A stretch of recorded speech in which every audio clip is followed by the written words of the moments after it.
Naku,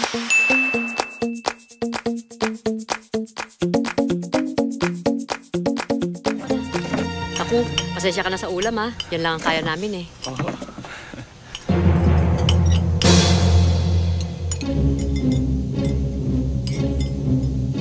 Kumakain ka ba ng isda? Ha? Oo.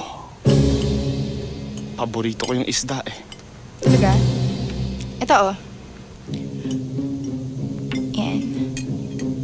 Dami.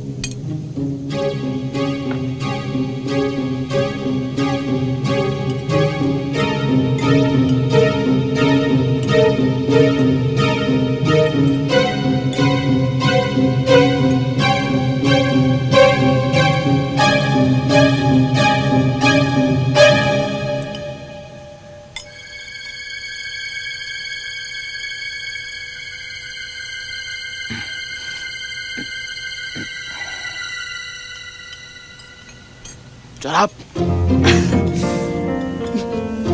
Di nga eh. Isda nga lagi ulam namin eh. John.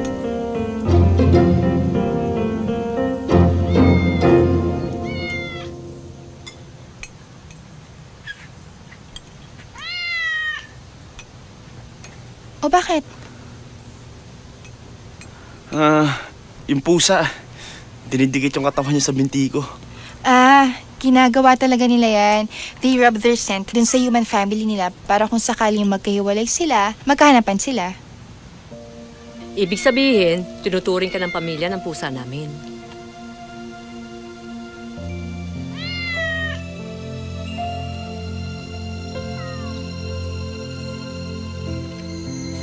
Ayos na yung kotse mo. Oo nga eh. Una na ako. Medyo malayo pa ilalakbayin ko eh. Sa Maynila ka ba uwi? Hindi ba kina Ogie? Hindi eh.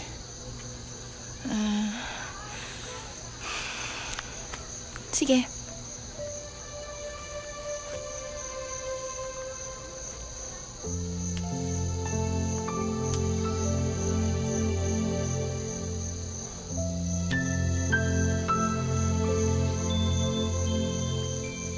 Anong ginagawa mo? Para malocate din kita pag nawawala ka.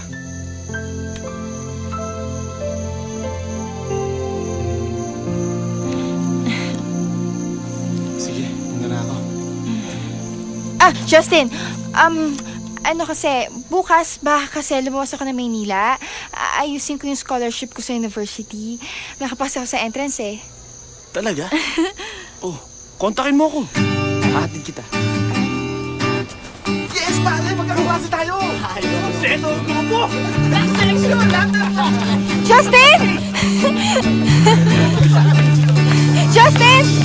Justin! Naku, goodness! Nakuha ko! Tinagapin na ako for scholarship university nito! Oh, yes! Alright! Scholar ng bayan ng girlfriend ko!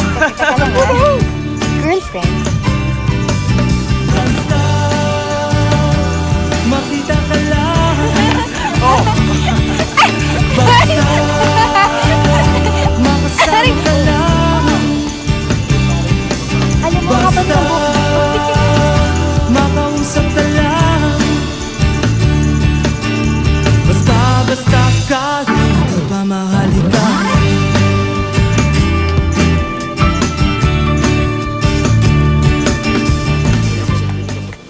Ano ka ba? Lahat ng mga tao, alam yan. Di ba? So, ano pangalan yan? Para sino lang, Buboy, pangalan. Buboy? Bakit po? Justin? Donna, Mitch, what are you guys doing here? Wala, nag-shopping lang. Tapos manonood kami ng movie.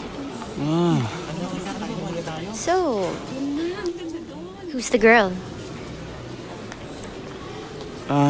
Cecil. Si Donna, childhood friend ko, pati best friend niya si Mitch. Hello. Alam mo, tama-tama nandito ka. Sumama ka na lang kaya sa amin. Sige na. I can't. Hatid ko pa yung girlfriend ko.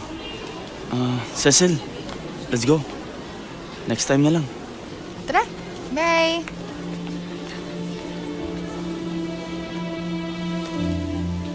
Girlfriend? So, may bago na naman pala siyang conquest. Hanggang kailan naman kaya magtatagal yun?